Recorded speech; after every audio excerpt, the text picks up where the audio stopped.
And now, Lou, I've been reading a little bit of grumbling in various places about because the weather's getting warmer around this area, there's lots of flies out. And I'm thinking that you wish to speak in defence of flies. I do.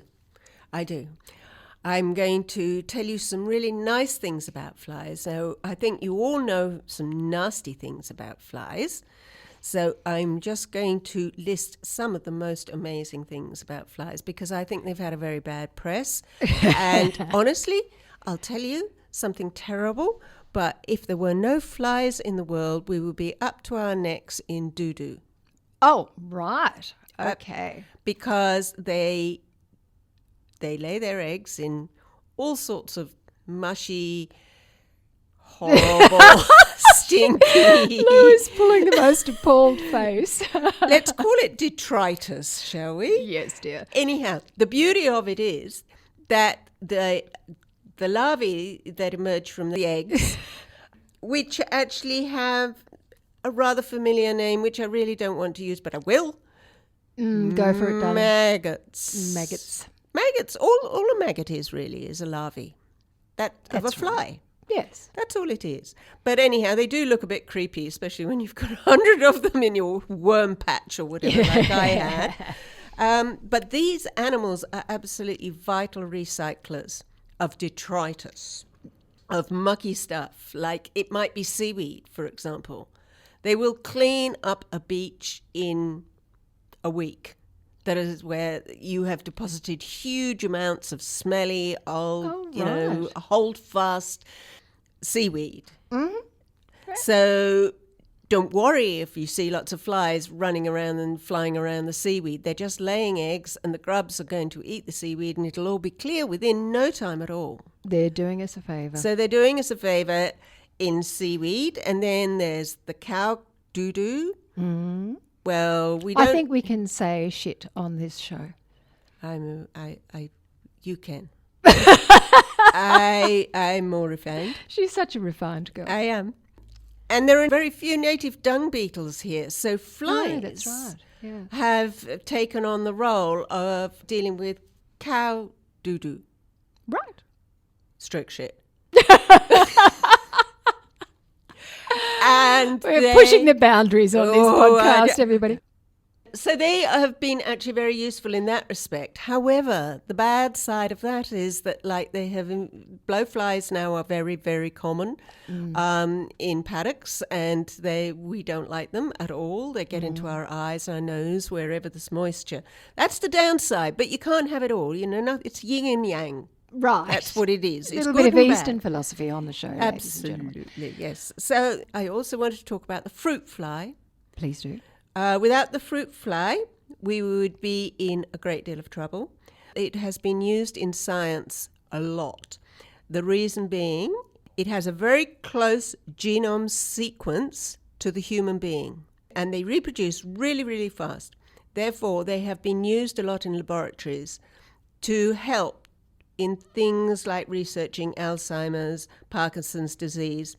Oh. They've also been used in the laboratories in the International Space Station because it's a way of assessing the health in relation to gravity.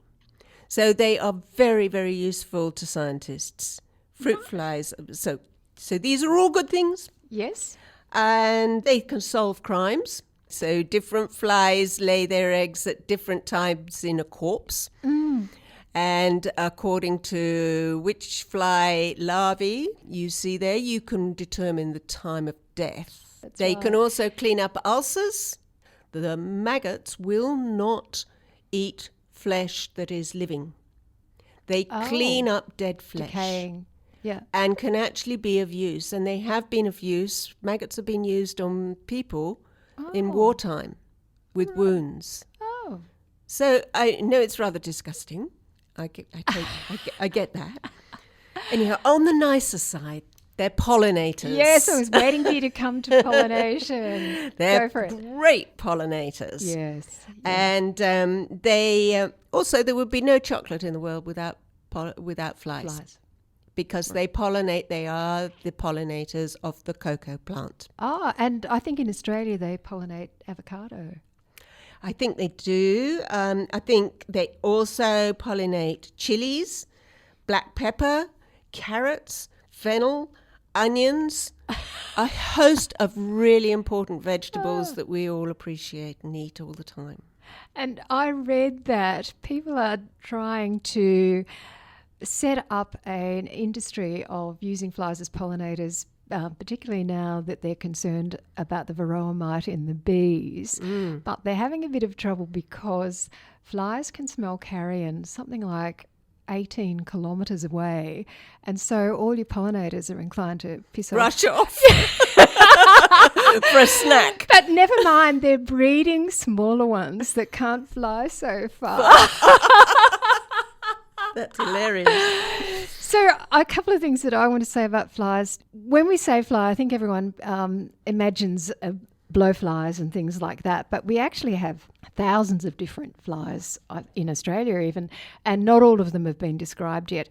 A fly technically is distinct from another insect because it only has 2 wings rather than 4 in most cases. And even mosquito is a fly. Yes, mosquito's a fly. Yeah, so Yes, we don't need to kind really of like think a little bit more broadly when we talk about flies. It's not just blowflies. There are lots of good flies that do other good stuff as well. Absolutely. And back to the pollination thing, Australian plants have evolved, or initially evolved, without honeybees at all. So they had to work out other ways to attract pollinators and use other pollinators in general, and hence flies are pollinators of many Australian native plants as well as those other food produce ones that Lou mentioned. And hoverflies are the number 1 pollinator fly. Oh, right. So I'm sure in many people's gardens they will see hoverflies. Yes. Yeah, I've got them at home on Brachyscome. They're there.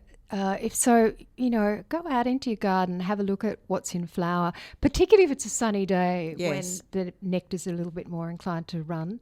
And have a look at who's on your plants.